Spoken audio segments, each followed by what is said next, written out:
Republican party of India Ambedkar పార్టీకి నేను రాష్ట్ర అధ్యక్షుడిని. శనివారం రంపచోడవరం మండలం దేవరాపల్లి ఆశ్రమ పాఠశాలలో జరిగినటువంటి ఫుడ్ పాయిజన్ విషయంలో తెలుసుకొని ఇక్కడ రావడం జరిగింది.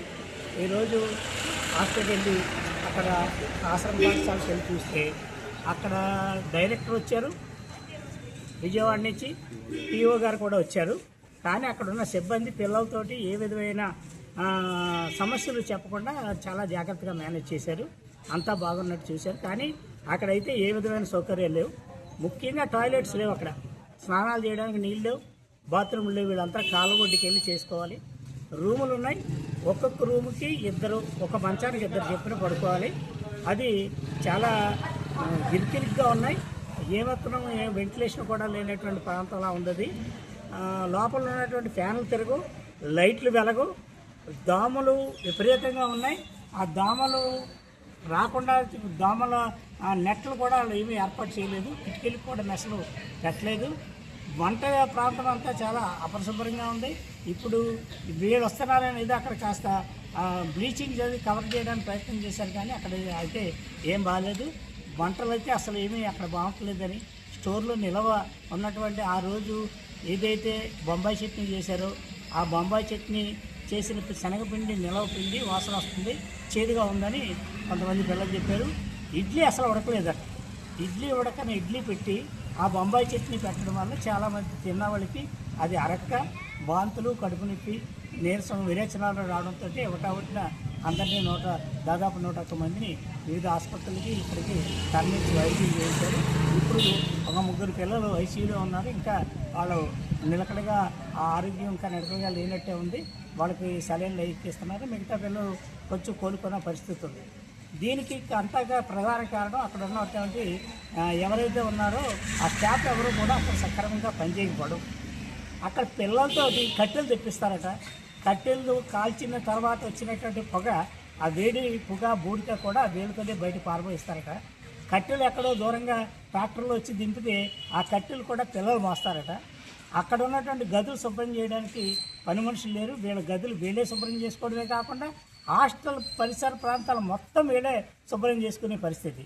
ఎంత చేసినా వాళ్ళకి స్నానం చేయడానికి నీళ్ళు ఉన్నాయంటే స్నానానికి నీళ్ళు, వీళ్ళు ఏదో కుళాయి వస్తే అక్కడ కొంత నీళ్ళు వస్తే అక్కడ చేస్తారు. మిగతా వాళ్ళందరూ కాలువ ఒడ్డుకి వెళ్ళి అక్కడ ప్రవహించే నదిలోనే స్నానం చేసి కాలకృత్యాలు తీర్చుకొని వచ్చే పరిస్థితి ఉంది.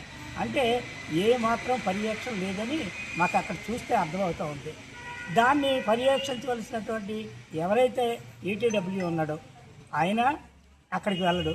డీడీ ఎవరైతే ఉన్నారో ఆ ట్రైబల్ వెల్ఫేర్ ఆయన వెళ్ళడు. వీళ్ళందరికీ కూడా హాస్టల్లో ఆ సిబ్బంది నాణ్యమైన కూరలు, నాణ్యమైన వస్తువులు అక్కడ పెట్టకపోవడం వల్ల ఈ జబ్బులు వస్తున్నాయి. ఏ రోజు కూడా వీళ్ళకి రుచిగా భోజనం పెట్టిన పరిస్థితులు లేవని పిల్లలు చెప్తా ఉన్నారు. అసలు నాణ్యమైన భోజనం లేదు, నాణ్యమైన చదువు లేదు, నాణ్యమైన గాలి లేదు, తాగడానికి అక్కడ వాడుకోవడానికి నీళ్లు లేవు. అంటే ఒక జైలు ఖైదీలకైనా అన్ని సౌకర్యాలు ఇస్తారు. టైం టు టైము వాళ్ళ కొలత ప్రకారంగా భోజనం పెడతారు. ఇక్కడ మెను ఉంది. ప్రతి ఒక్కరికి ఇన్ని గ్రాములు ఈ ఫుడ్ ఇవ్వాలి, పప్పు ఇవ్వాలి, కాయగూర ఇవ్వాలి, పండు ఇవ్వాలి అని చెప్తే ఆ మెను బయట పెడితే పిల్లలు ఎక్కడైతే చదువుతారేమో, చదివి ఎక్కడ ప్రశ్నిస్తారేమో అని ఆ మెను బోర్డులు పెట్టాల్సిన ఆ డిస్ప్లే పెట్టలేదు వాళ్ళు. అంటే వీళ్ళకి పిల్లలకు తెలియదు ఏమేమి పెడతారో, సోమవారం ఏం పెట్టాలో, మంగళవారం ఏం పెట్టాలో, శనివారం వరకు ఏం పెట్టాలో ఓ మెను చార్ట్ ఉంటుంది. ఆ చార్ట్ని డిస్ప్లేలో పెట్టాలి. ఇప్పుడు ఆ డిస్ప్లేలో పెట్టకపోవడం వల్ల పిల్లలకి ఏది పెడితే అదే మెను అనుకునే పరిస్థితుల్లో ఉన్నారు.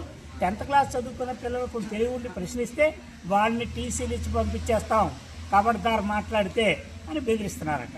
ఇది ఎక్కడ దారుణం?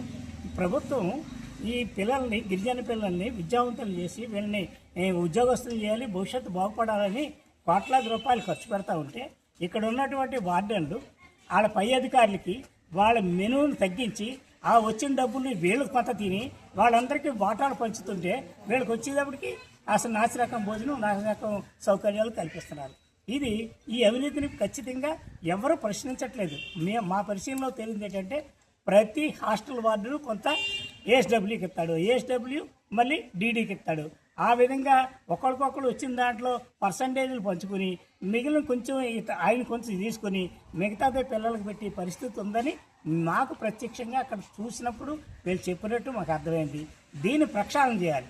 దీన్ని ప్రక్షాళన చేస్తే, ఈ అవినీతిని ప్రక్షాళన చేస్తే, ఈ నిర్లక్ష్యాన్ని ఎవరైతే ఈ స్టాఫ్ ఉన్నారో స్టాఫ్ నిర్లక్ష్యాన్ని ప్రక్షాళన చేస్తేనే ఇటువంటివి జరగకుండా ఉంటాయి. వంట చేయడానికి అన్ని సరుకులు వీళ్ళ పిల్లలు ఏమందించాలి? కూరగాయలు పోయినాక పిల్లలు ఉండాలి, తొడవడానికి పిల్లలు ఉండాలి. వాళ్ళు ఏదో మేనేజ్ చేసేసి గరిటెట్టి కలిపి వండేసి అక్కడ పెడతారు, వడ్డిస్తారు తప్పించి వాళ్ళు మాత్రం పని చేయరు. పని మనుషులే లేరు అక్కడ. ఇది ఇంత దౌర్భాగ్యమైన స్థితిలో ఇలాంటి పరిస్థితులు జరగకపోతే మరి ఏం జరుగుతాయి? ప్రభుత్వం ఇప్పటికైనా సరే కళ్ళు తెరిచి ఇలాంటి హాస్టల్స్ ఎన్నెన్నైతే ఉన్నాయో గిరిజన ప్రాంతంలో ఉన్న హాస్టల్ అన్నింటిని ప్రత్యేక అధికారితో దర్యాప్తు చేయించి ఏదైతే మేము చెప్పినటువంటి ఈ లోపాలు ఉన్నాయో ఈ లోపాలన్నీ సరిదిద్దకపోతే మేమే మళ్ళీ వచ్చి ప్రత్యక్ష ఆందోళన కార్యక్రమాలు చేపట్టి గిరిజన పిల్లలకు అన్ని సౌకర్యాలు అందించే వరకు కూడా రిపబ్లికన్ పార్టీ పోరాటం చేసి వాళ్ళకి మెరుగైన విద్య, వైద్యం, చదువు అందే వరకు మేము ప్రయత్నం చేస్తామని తెలియజేస్తా ఉన్నాం.